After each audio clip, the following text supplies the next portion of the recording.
para terdakwa tersebut. Oleh karena itu dengan pidana mati. Tolak kasasi penuntut umum dan terdakwa dengan perbaikan kualifikasi tindak pidana dan pidana yang dijatuhkan menjadi melakukan pembunuhan berencana secara bersama-sama, pidana penjara seumur hidup. Saudara, Mahkamah Agung menyebut status hukum Ferdy Sambo CS sudah ingkrah atau berkekuatan hukum tetap. Ferdy Sambo pun bisa dieksekusi. Menurut Kabiro Hukum dan Humas Mahkamah Agung Sobandi, kini para terpidana kasus pembunuhan Yosua Huta Barat bisa langsung dieksekusi. Sobandi menambahkan, upaya hukum biasanya berakhir hingga tingkat kasasi. Kendati demikian, Sambo CS dapat mengajukan peninjauan kembali, namun tidak menghalangi eksekusi pidana terhadap Sambo CS. Ini upaya hukum kasasi, ini sudah berkekuatan hukum tetap, sudah bisa langsung dieksekusi. Ya. Tinggal lihat apakah nanti ada pengajuan PK atau enggak gitu ya? Enggak, PK itu tidak menghalangi eksekusi. Oh, jadi tetap. Berarti udah ingkrah ya? Udah ingkrah, sudah berkekuatan hukum tetap. Makanya kalau PK kan upaya hukum luar biasa. Parade diskon dikeluarkan Mahkamah Agung terhadap 4 terpidana kasus pembunuhan Brigadir Yosua, termasuk vonis mati terhadap Ferdy Sambo. Dalam putusannya yang digelar di Gedung Mahkamah Agung pada Selasa 8 Agustus kemarin, MA memberikan keringanan hukuman kepada Ferdy Sambo dari vonis mati menjadi hukuman penjara seumur hidup. Selain Sambo, Mahkamah Agung juga memangkas hukuman istri Ferdy Sambo yakni Putri Chandrawati. Putri menerima diskon 50%. Semula Putri divonis 20 tahun penjara, namun kini menjadi 10 tahun penjara. Selain itu, terdakwa lain dalam kasus yang sama juga ikut dipangkas. MA memotong hukuman Ricky Rizal dari 13 tahun penjara menjadi 8 tahun penjara. Sama seperti Ricky, Kuat Ma'ruf juga turut mendapat potongan hukuman dari Mahkamah Agung. Sebelumnya, Kuat Ma'ruf divonis 15 tahun penjara, kini menjadi 10 tahun penjara.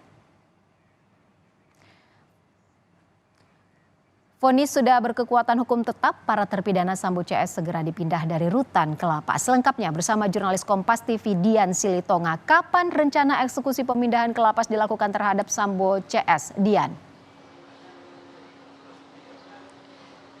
Ya, kapan pastinya itu belum ditentukan waktunya oleh Kejaksaan Agung, Ivo. Karena saat ini Kejaksaan Agung masih menunggu salinan lengkap dari putusan Mahkamah Agung atas kasasi yang diajukan oleh keempat terdakwa kasus pembunuhan berencana terhadap Brigadir Yosua. Nantinya kalau salinan lengkap sudah diterima oleh Kejaksaan Agung, maka Kejaksaan Agung akan mempelajari terlebih dahulu dan kemudian akan berkoordinasi dengan Kejaksaan Negeri untuk kemudian menentukan lokasi eksekusinya atau menentukan di lapas mana kemudian keempat terdakwa ini akan dieksekusi atau menjalani masa hukuman, dan kemudian juga akan berkoordinasi dengan lembaga pemasyarakatan untuk melaksanakan eksekusi.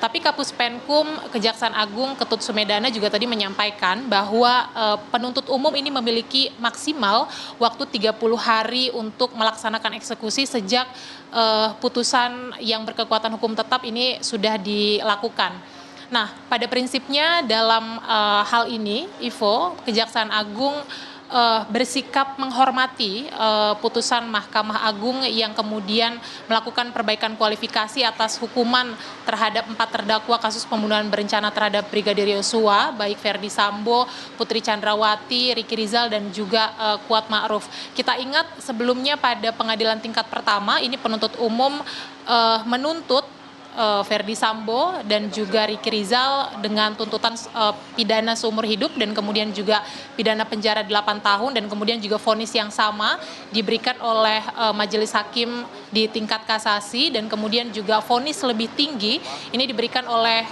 majelis hakim tingkat kasasi kepada terdakwa Putri Chandrawati dan juga Kuat Ma'ruf, karena kita ingat kalau penuntut umum ini menuntutnya 8 tahun pidana penjara, sementara Majelis Hakim di Mahkamah Agung ini menuntut atau memvonis dengan 10 tahun pidana penjara. Ini artinya Kejaksaan Agung menilai bahwa seluruh pertimbangan hukum dan juga tuntutan penuntut umum ini sudah diakomodir dengan baik oleh Majelis Hakim di Mahkamah Agung. Nah, kemudian dalam kasus ini juga tadi Ketut Sumedana menyampaikan bahwa memang penuntut umum tidak memiliki kewenangan untuk mengajukan peninjauan kembali terhadap putusan pengadilan pidana yang telah mempunyai kekuatan hukum tetap. Karena hal itu sudah diatur dalam putusan Mahkamah Konstitusi yang sudah berlaku sejak April 2023. Nah, peninjauan kembali ini hanya bisa dilakukan oleh terpidana maupun juga ahli waris. Kita dengarkan terlebih dahulu pernyataan dari Kapus Penkum Kejaksaan Agung Ketut Sumedana berikut ini. Tuntutan dari penuntut umum terhadap perkara Freddy Sambo, sejak awal kami melakukan tuntutan kepada yang bersangkutan adalah seumur hidup dan diputus juga seumur hidup oleh Majelis Hakim Mahkamah Agung.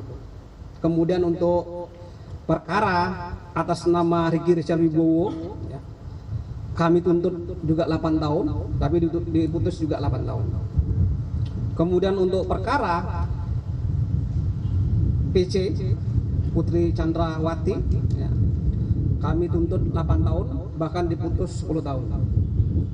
Kemudian untuk perkara Kuat Ma'ruf juga kami tuntut 8 tahun, tapi diputus 10 tahun. Artinya apa yang menjadi keinginan teman-teman penuntut umum dan segala pertimbangan hukumnya sudah diakomodir dengan baik. Ya. Kemudian kami akan menunggu proses selanjutnya adalah pengiriman salinan putusan secara utuh dan lengkap dan akan kami pelajari. Ya.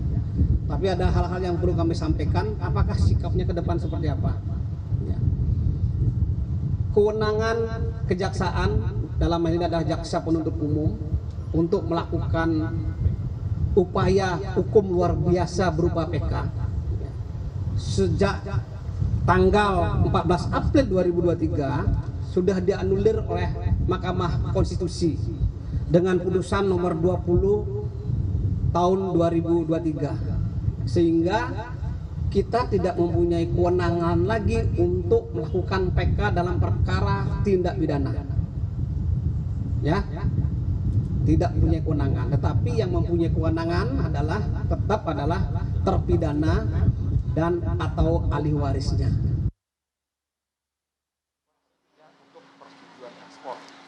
Kita cermati bersama, Ivo, kapan nantinya eksekusi akan dilaksanakan dan di mana, mengingat memang putusannya sudah berkekuatan hukum tetap, dan kemudian kita juga tentu akan cermati nantinya apakah akan ada upaya peninjauan kembali yang akan dilakukan oleh masing-masing terpidana nantinya. Ivo. Terima kasih informasinya jurnalis Kompas TV Dian Silitongas. Saudara, terpidana lain dalam kasus pembunuhan Brigadir Yosua, Barada Richard Eliezer Pudihang Lumiu, telah bebas dari lapas. Ditjen Pas menyebut Eliezer sudah menjalani program cuti bersyarat. Eliezer menjalani program cuti bersyarat sejak Jumat 4 Agustus 2023 lalu. Statusnya pun berubah dari narapidana menjadi klien kemasyarakatan hingga 31 Januari 2024. Cuti bersyarat adalah proses pembinaan di luar lembaga pemasyarakatan bagi narapidana yang dipidana paling lama 1 tahun 3 bulan yang telah menjalani sekurang-kurangnya 2/3 masa pidana. Eliezer sudah menjalani cuti bersyarat mulai tanggal 4 Agustus 2023 dan dari tanggal itu juga berubah statusnya dari warga narapidana menjadi klien pemasyarakatan sampai dengan 13 Januari 2024. Nah, statusnya ini adalah bebas murni atau bebas bersyarat? Cuti bersyarat. Cuti bersyarat, berarti masih dalam status narapidana? Jadi bukan narapidana, tadi saya bisa sampaikan, berubah status dari narapidana menjadi klien pemasyarakatan. Menko Polhukam Mahfud MD menyatakan meski kasasi Sambo sudah final, namun dipastikan Verdi Sambo tak akan mendapat remisi selama menjalani masa tahanan. Mahfud MD juga mengingatkan jangan sampai terjadi penyimpangan untuk kembali meringankan hukuman Sambo. Pasalnya, tak ada aturan terpidana penjara seumur hidup menerima remisi atau pengurangan masa tahanan. Pada umur hidup itu tidak ada remisi, kan remisi itu bergantung persentase selalu bergantung pada angka. Jadi yang tidak akan ada remisi itu hukuman mati seumur hidup, itu seumur hidup itu bukan angka SU, SEU itu tidak ada di remisi berapa persen, tidak ada persennya. Oleh sebab itu jangan lagi ada permainan untuk mengubah upaya yang didalami lalu menjadi angka. Nah, kalau angka itu bisa dikurangi setiap tahun. Gitu. Saudara, untuk lebih jelasnya sudah bergabung bersama kami psikolog forensik Reza Indragiri Amril. Selamat sore Pak Reza. Selamat sore Mbak Ivo. Mahkamah Agung ini telah menganulir vonis para terpidana kasus pembunuhan Yosua Huta Barat. Menko Polhukam juga sudah memastikan bahwa Ferdy Sambo ini tidak akan mendapat remisi. Apakah ada peluang lain vonis Sambo ini bisa berkurang lagi, Pak Reza? Ya, saya pikir ada dua dan saya yakin teman-teman sarjana hukum yang paling menguasai hal ini. Pertama, kalau ditemukan adanya bukti baru, maka pihak Ferdy Sambo bisa mengajukan peninjauan kembali atau PK. Atau opsi lain menurut saya adalah mengajukan gerasi, berarti mengajukan permohonan pengampunan langsung kepada Presiden. Seandainya Presiden melihat bahwa orang ini layak diampuni, maka mungkin nasibnya akan berubah. Ini bukan suatu hal yang tertutup kemungkinannya. Kenapa? Karena saya ingat pada saat sidang dulu, Ferdy Sambo sempat menyebut sekian banyak prestasi dan penghargaan yang dia peroleh termasuk dari Presiden sendiri. Berarti kalau pertanyaannya apakah ada peluang, berarti ada ya? Menurut saya tetap ada, kendati bukan remisi sebagaimana dikatakan oleh Menko Polhukam tadi. Pak Reza, apa sebenarnya membuat Mahkamah Agung ini menganulir vonis Sambo CS? Alasannya akan tercantum di naskah putusan. Nah, sementara dari sudut pandang psikologi forensik sendiri, di samping ada legal model yang menjelaskan bahwa hakim membuat putusan, menentukan hukuman berdasarkan acuan-acuan berpikir normatif, tapi juga ada model-model lain yang lebih psikologis, misalnya social background model. Kalaulah kemudian ada di antara majelis hakim yang berpandangan bahwa mencabut nyawa manusia atau menghukum mati adalah ketidakpatutan, berada di luar koridor kemanusiaan, maka hakim-hakim memiliki nilai atau standar keyakinan semacam itu boleh jadi akan menganulir hukuman mati, menggantinya misalnya dengan hukuman seumur hidup. Atau juga ada misalnya hakim yang berpikiran dengan menerapkan strategic model atau model strategis. Hakim semacam ini akan berpikir tentang masa depannya, tidak hanya terkait dengan karirnya, tapi juga catatan sejarah yang mungkin akan tersimpan di buku-buku hukum. Anggaplah misalnya hakim ingin dipandang sebagai sosok yang berpandangan progresif, tidak lagi berpandangan regresif, sehingga menghindari hukuman mati, lalu itu tercatat di buku sejarah, itu bisa jadi menjadi salah satu pertimbangan juga yang ada di dalam kepala hakim, alias strategic model. Ada juga model-model lain yang sangat banyak, yang sekali lagi kepastiannya akan bisa kita baca di naskah putusan tentang Ferdy Sambo sendiri. Maksudnya semua model ini bisa menjadi pertimbangan, begitu Pak Reza?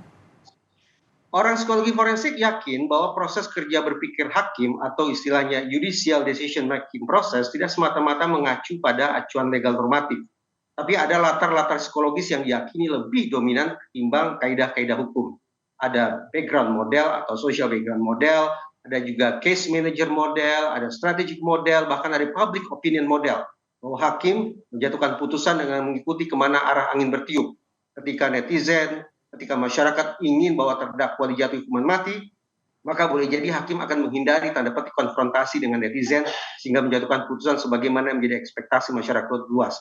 Itu contoh bagaimana ada faktor-faktor psikologis di luar faktor-faktor hukum, di luar faktor-faktor normatif yang ternyata bermain dominan dalam proses berpikir hakim. Pak Reza, apakah akan ada upaya hukum kembali yang diajukan oleh para terpidana ini? Saya yakin terpidana yang merasa paling bersalah sekalipun tetap ingin kembali berkumpul bersama keluarga, tetap bisa bekerja atau beraktivitas seperti biasa. Jadi kendati misalnya dalam kasus ini Ferdy Sambo dijatuhi hukuman berupa hukuman seumur hidup, tapi saya yakin bahwa yang bersangkutan bersama penasihat hukumnya akan mencari cara, akan mencari strategi agar kemudian nasibnya bisa berubah lebih baik lagi. Ini saya pikir bukan suatu hal yang luar biasa, apalagi kalau kita ingat bahwa tuntutan jaksa penuntut umum seingat saya sudah terpenuhi sepenuhnya oleh hakim di tingkat kasasi, bahwa di tingkat pengadilan negeri dan di tingkat pengadilan tinggi ternyata lebih dari tuntutan jaksa, yaitu hukuman mati. Saya pikir itu menjadi suatu hal yang bisa diperdebatkan secara akademis. Baik. Pak Reza, sebenarnya seperti apa aturan terpidana penjara seumur hidup soal remisi atau pengurangan masa tahanan ini? Baik, tinjauan saya dari sudut pandang psikologi forensik ya, bahwa ketika seorang terdakwa dijatuhi hukuman, maka paling tidak ada dua filosofi yang coba diterjemahkan oleh hakim lewat angka atau besaran hukuman itu. Filosofi pertama yaitu terkait dengan filosofi retributif. Bagaimana hukuman yang dijatuhkan oleh hakim kepada terdakwa mewakili perasaan sedih korban, mewakili amarah dan ketakutan masyarakat dan segala macam gejolak yang berlangsung di ruang publik. Itu yang akan menentukan hakim menjatuhkan hukumannya seperti apa. Mata balas mata, nyawa balas nyawa, dan sejenisnya, retributif. Sementara filosofi yang kedua adalah filosofi reintegratif, bahwa ketika hakim menjatuhkan hukuman tertentu kepada terdakwa, hakim membayangkan ke depan berapa lama waktu yang dibutuhkan bagi terdakwa ini untuk pulih, untuk berubah tabiatnya, untuk dimodifikasi perilakunya agar suatu saat kembali ke tengah masyarakat menjadi warga negara yang lebih bertanggung jawab. Nah, kalau kemudian seorang terdakwa dijatuhi hukuman seumur hidup atau bahkan hukuman seumur mati, maka hitung-hitungan di atas kertas, hakim boleh jadi berpandangan bahwa terdakwa yang satu ini memang tidak punya kemungkinan untuk berubah. Tabiat dan perilaku jahatnya tidak akan mungkin bisa diubah. Bahkan justru kebahayaan yang dia miliki mungkin berlipat ganda. Tingkat ancamannya ke masyarakat akan terus meninggi. Itu sebabnya hakim tidak mau berspekulasi dengan menjatuhkan hukuman dalam bentuk angka, tetapi menjatuhkan hukuman dalam bentuk hukuman seumur hidup atau bahkan hukuman mati. Kombinasi antara filosofi retributif dan reintegratif itulah yang dipadukan sehingga akhirnya keluar dalam bentuk angka atau jenis hukuman yang dijatuhkan hakim kepada terdakwa. Baik, Pak Reza, terima kasih banyak atas penjelasannya sudah bergabung bersama kami dalam